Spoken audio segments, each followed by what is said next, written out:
Праздник молодости, энергии и спорта.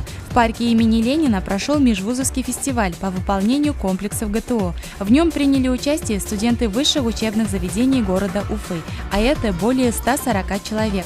Масштабное мероприятие было приурочено ко Дню Великой Победы.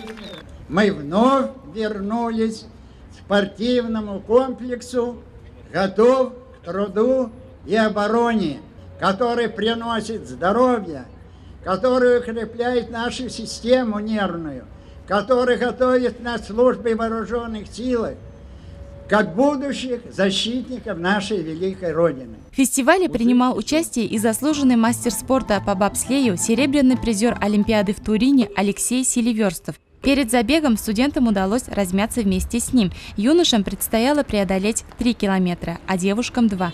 Также ребята участвовали в забеге на дистанцию 100 метров.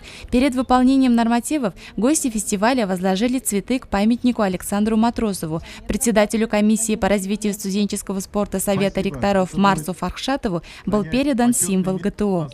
ГТО – это очень хорошее дело для молодежи, то есть это практически каждый молодой человек может оценивать свое физическое состояние, сдав нормативы ГТО.